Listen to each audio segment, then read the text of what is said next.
How's it going, everyone, and welcome back to Rangers Rundown. Apologies for not having this video up last night for those of you that look for them right after the game is over. By the time this game was over, it was 11:45, and I wake up early for work, so I just called it a night and went to bed.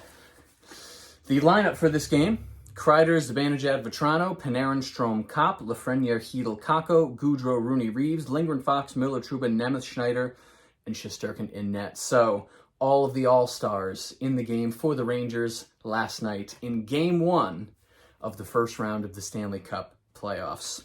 Early chance for Lindgren to start the game. Lafreniere, 2 big hits shortly after that. It was a hit fest for both teams, but you expect that in the playoffs. Pittsburgh gets into the offensive zone for the first time 2.5 minutes in, and Schneider makes a good play to break it up. 5 minutes in, the third line has a great shift. The kid line looked really strong at points last night. Reeves has a big hit, and everybody is just finishing checks. If you play the puck and you're near the wall, you are getting hit, no matter what. Vetrano has a chance in close. Shots are 7-1 in favor of the Rangers 6.5 minutes into this game. 7 minutes in, so shortly after that, Kopp walks in for a shot. Kakko and Hedl have a chance off of a Pittsburgh turnover. And then at 8:58, Blueger takes a slashing penalty, the only penalty that Pittsburgh took that resulted in Rangers power play.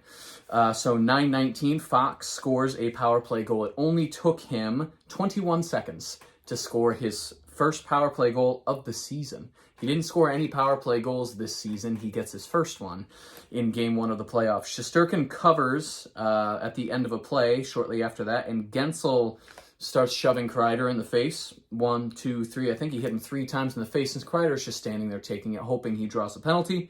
Fourth line has a great shift. Reeve with another couple of hits. 11:27, Nemeth takes an interference penalty. And the Rangers, for the final 20 seconds of that Pittsburgh power play, they play keep away, and Gaudreau has a chance towards the end.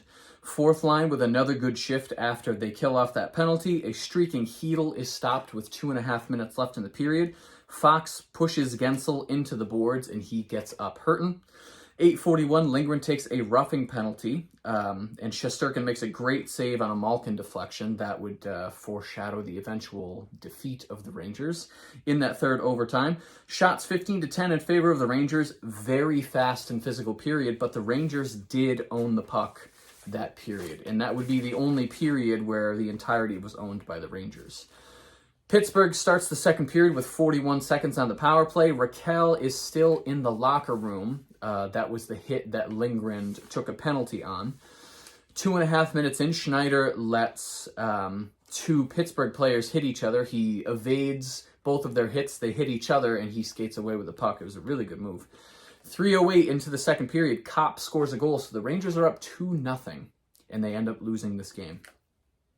Beautiful feed from Strome from behind the net, and he gets the goal. 4.5 in, Shesterkin makes a great save, but at 4:32, Gensel would score his first goal of the game, cutting the Rangers' lead in half. Lafreniere lays a big hit on Peterson, and then, no, that was his 5th hit of the game on Peterson, however you pronounce it. Fox has a big hit on Gensel again, so those two meeting again on the ice. Schneider passes to a wide open Kopp, but it is broken up. Kopp would have had a very easy wide open net, but the Penguins last night very good at getting their sticks in the way and deflecting passes and shots. Pittsburgh has some pressure about 8 minutes in. Pittsburgh outshooting the Rangers 12-2 in shots 8 minutes into the period. They were hungry to score some goals, and the pressure just kept coming. Rangers couldn't clear the zone. Penguins were persistent. They were pervasive. They stayed in the zone. 11:47, Gensel scores his second goal of the game. The game is now tied 2-2. The first line gets some pressure with 6.5 left in the period. Then at 16:32, Nemeth takes a holding penalty, and during that penalty kill, Kreider scored a shorthanded goal to put the Rangers up 3-2. 17:49, Lindgren takes a boarding penalty. So Pittsburgh gets 44 seconds of 5-on-3. And playoff 5-on-3, you're pretty much guaranteed to score unless you're playing a tremendously defensive team. And the Rangers are okay, but 5-on-3, you have to get lucky. Rust would score a power play goal during that 5-on-3 at 18:30. So the game is tied again, 3 apiece. Pittsburgh still has 1:20 of power play after Rust scores the goal. But they end up killing it off. Shots 25-8 in favor of Pittsburgh for that second period alone. 25 shots from Pittsburgh in only the second period. We get to the third period. Lindgren is in the locker room. Third line, a little bit of pressure early in. 6.5 in. Lindgren comes back to the bench. He skates around during the TV timeout, but then he goes back to the locker room. He would come back towards the end of the game and play in overtime. Hopefully this isn't an injury that he can't play through, because it's playoffs and players are going to play through injuries all the time. Hopefully Lindgren is okay.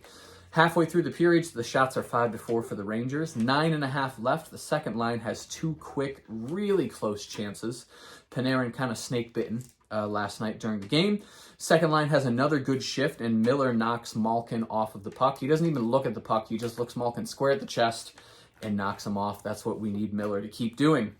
5 minutes left. Shesterkin makes a huge save. A miscommunication in the offensive zone leads to a Pittsburgh rush. And then at 16:50, Hedl scores a goal.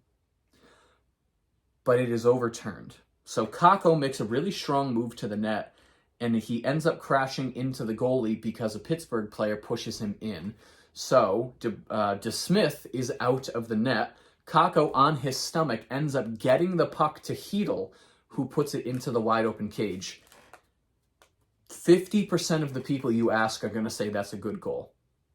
50% are going to say it's not.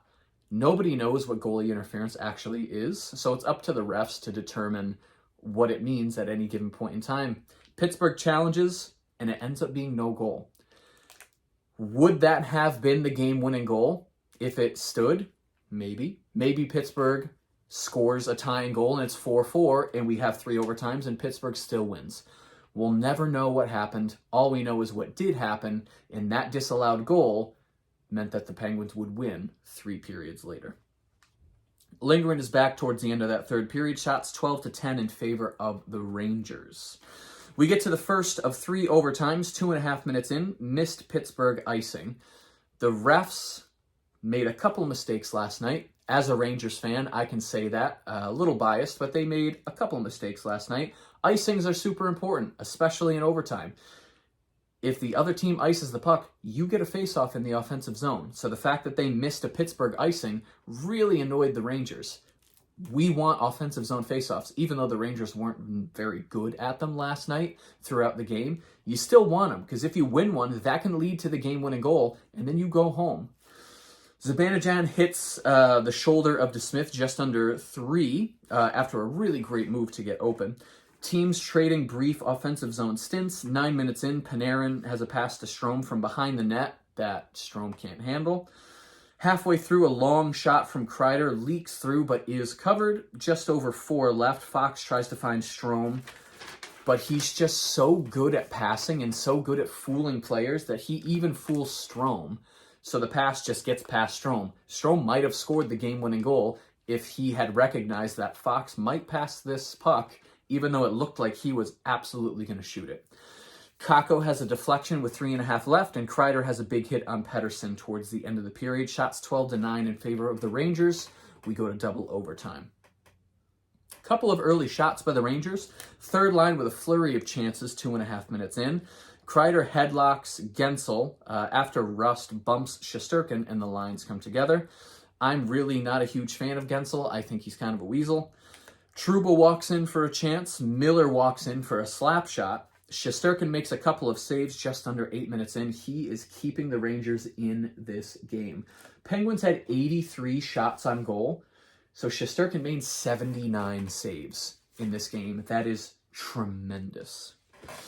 9:18 into the second overtime, DeSmith goes to the locker room, and Louis Domingue comes in and plays the rest of the game. Now, we don't know what's wrong with DeSmith. It could have been cramping, and he knew he wasn't going to be able to effectively play the position, so he took himself out. Domingue comes in, and if you're a Rangers fan, you're thinking, all right, end this. Domingue is cold. Throw everything at the net. Hopefully something leaks through, and we can escape with the win.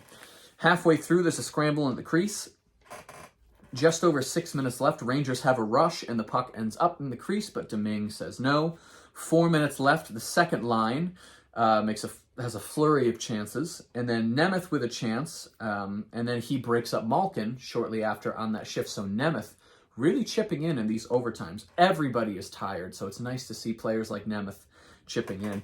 Shots 18-17 in favor of the Rangers. So third period, Rangers outshoot the Penguins. First overtime, Rangers outshoot the Penguins. Second overtime, Rangers outshoot the Penguins. We get to the third overtime, no Lindgren, so he stays in the locker room.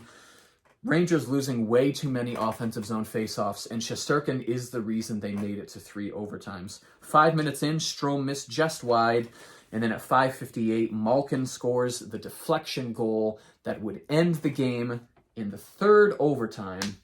Pittsburgh leads the series 1-0. Now, I don't think there's a single Rangers fan that thought the Rangers were going to sweep this series. So for them to lose game 1 isn't the end of the world, because they were probably going to lose one of these games. You just hoped it wouldn't be the first one, because I think it's like 68% of the time the team that wins the first game wins the series.